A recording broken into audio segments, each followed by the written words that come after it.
जीव को जीने के लिए जितना जरूरी है उतना प्रबंध प्रभु ने प्रकृति के द्वारा कर रखा है।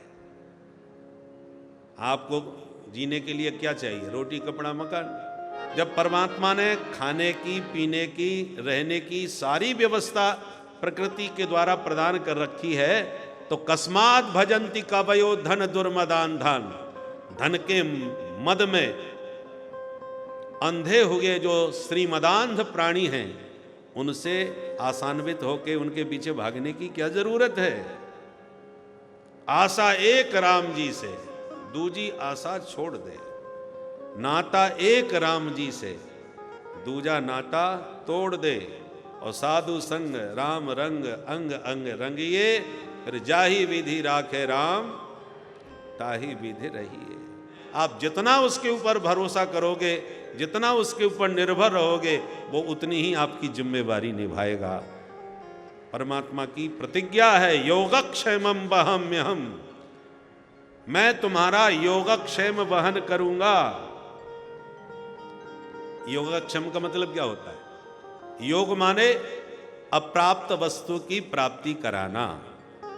जिन जिन वस्तुओं की जब जब जहां जहां आपको जरूरत पड़ेगी, भगवान कहते हैं हम देंगे। और दे करके फ्री नहीं हो जाएंगे। जो वस्तु हमने दी है उसकी रक्षा भी हम ही करेंगे। क्षेम माने रक्षा। अप्राप्त वस्तु की प्राप्ति करा देने का नाम योग, और दिए हुए वस्तु की रक्षा करने का नाम क्षेम। योगक्षेमम वहाम्यहम्, मांगोगे सो दूंगा, और जो दूंगा उसकी रखवाली भी मैं करूंगा। तुम अन्य किसी का आश्रय मत लेना, बस मेरे ऊपर पूरी तरह विश्वास करके निरंतर मेरा चिंतन करो।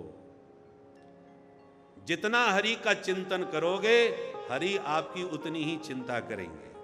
चिंता करना उनका काम, चिंतन करना हमारा काम।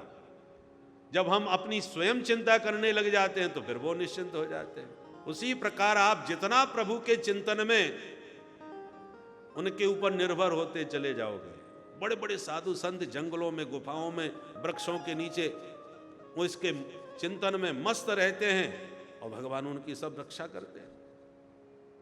अनन्याश्चिन्तयन्तो माम, बस यह सूत्र हमको जीवन में उतारना है। अनन्य भाव से उनका चिंतन, अन्य किसी का आश्रय मत लो।